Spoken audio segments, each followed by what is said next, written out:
They vanished without a trace. An entire aircraft lost in the Atlantic. No distress call, no survivors. What really happened aboard Flight 447? Let's uncover the terrifying truth. On May 31st, 2009, Air France Flight 447, an Airbus A330-200, prepared for its overnight journey from Rio de Janeiro to Paris. On board were 216 passengers and 12 crew members, representing 32 different nationalities. Among the passengers were families, business travelers, and children, some excited about their trips, others looking forward to returning home.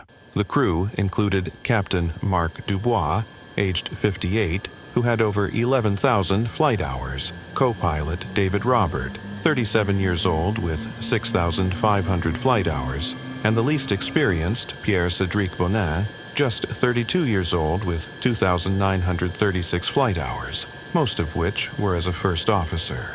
Bonin had been certified on the Airbus A330 for less than a year, which would become a crucial factor later. At 7:29 p.m. local time, the aircraft lifted off into calm skies, climbing steadily to its cruising altitude of 35,000 feet. The A330 was equipped with advanced avionics, designed to handle the majority of the flight. However, like all highly automated systems, it depended on reliable data inputs from sensors such as the pitot tubes. These small instruments protruded from the fuselage and provided the computers with critical airspeed information. Captain Dubois left the cockpit shortly after the briefing between the two co-pilots to rest, leaving Bonin as pilot in command and Robert second, who just returned from his rest period. The Airbus had a design philosophy that relied heavily on automation, reducing the need for manual flying.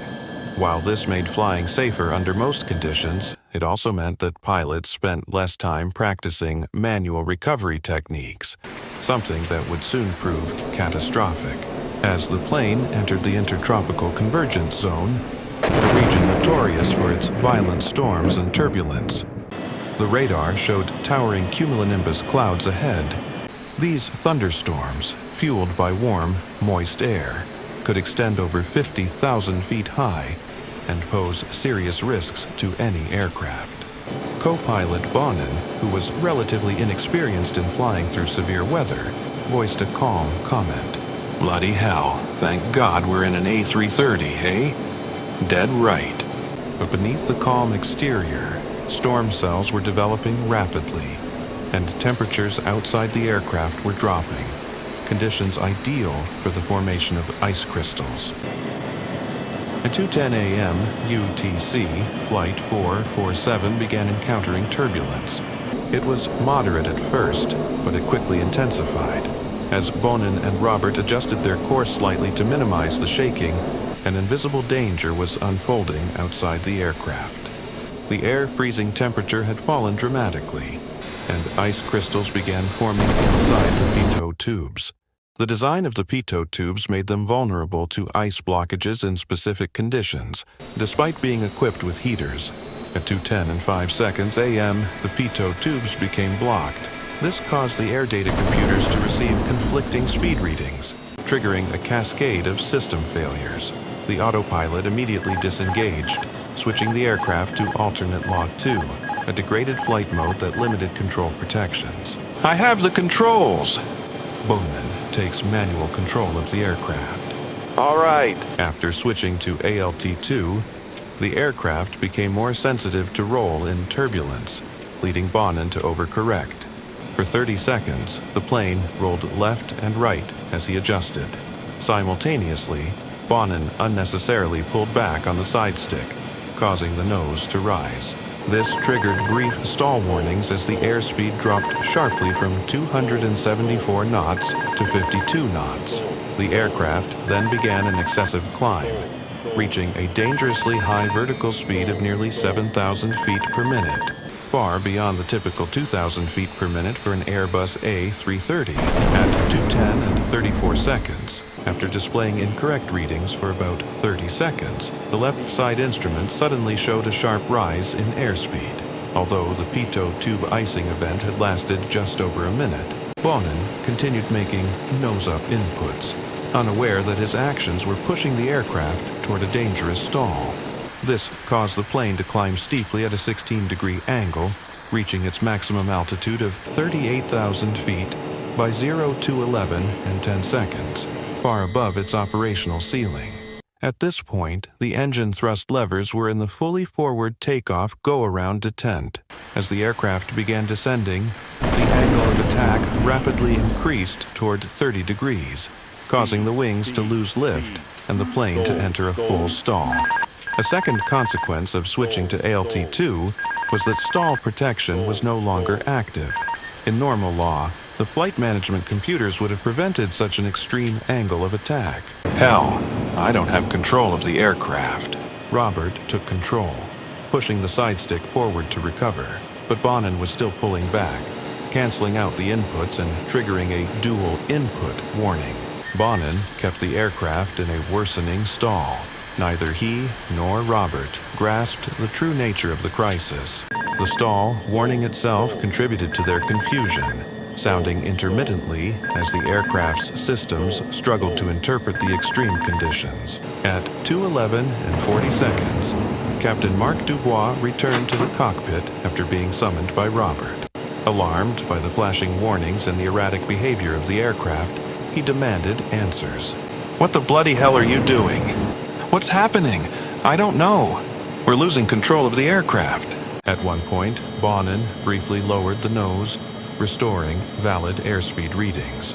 Almost immediately, the stall warning resumed. For the rest of the flight, it continued to sound sporadically, only stopping when the pilot unknowingly pulled up again, deepening the stall. Bonin's inexperience was becoming increasingly clear. Instead of lowering the nose to regain airspeed, he instinctively maintained a nose-up attitude. The temporary silencing of the stall alarm further misled the crew, as the aircraft's angle of attack had exceeded the sensor's operational limits, causing the aircraft's computer to disable the warning. The confusion deepened as the aircraft continued descending rapidly. As they descended through 10,000 feet, Robert, frustrated by their inability to regain control, shouted out, "Climb! Climb! Climb! But I've had the nose up for a while." This admission stunned both Dubois and Robert. Bonin's constant input on the sidestick had kept the aircraft in a persistent stall, despite the warnings. The realization came far too late. No, don't go up. Go down. Give me the controls." Robert took control and attempted to correct the situation, but by this point the high-altitude stall was almost unrecoverable. Robert tried to push the nose down to recover from the stall, but the aircraft's speed and altitude were critically low. The engines were at full thrust, but the descent rate was still over 10,000 feet per minute. They were running out of time. "We're going to crash! Do something! This can't be true!" The cockpit voice recorder captured the final moments of desperation and confusion. At 2:14 and 25 seconds, the Ground Proximity Warning System, GPWS, issued its last warning. 10 degrees, pitch attitude. The crew made one final attempt to regain control, but the aircraft's altitude and speed left no room for recovery. At 2:14 and 28 seconds, Air France Flight 447 struck the Atlantic Ocean at a speed of 107 knots with a forward pitch of 16.2 degrees. The impact was catastrophic and instantaneous. In the span of just 4 minutes and 23 seconds, the situation had spiraled from confusion to catastrophe. All 228 passengers and crew aboard Flight 447 lost their lives, leaving behind grieving families and a mystery that would take years to unravel. For nearly 2 years, Air France Flight 447 remained lost in the depths of the Atlantic. The initial search efforts in 2009 recovered only floating debris and bodies, but the main wreckage remained elusive. It wasn't until April 2011 that a breakthrough occurred. An autonomous underwater vehicle finally located the fuselage at a depth of nearly 4,000 meters.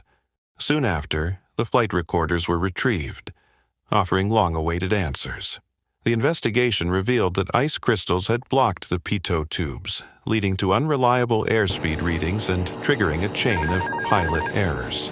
The crew's misunderstanding of the stall warnings and lack of high-altitude manual flying training ultimately sealed the fate of Flight 447. In response, sweeping changes were made. Pilots worldwide underwent enhanced manual flight training, focusing on recognizing and recovering from stalls. Airbus redesigned pitot tubes to be more resistant to icing. Safety authorities also emphasized the need for better cockpit resource management, ensuring that confusion in a crisis does not turn into catastrophe. Flight 447 remains a haunting reminder of how quickly confusion can take hold at 38,000 feet and how vital it is to always trust the fundamentals of flight.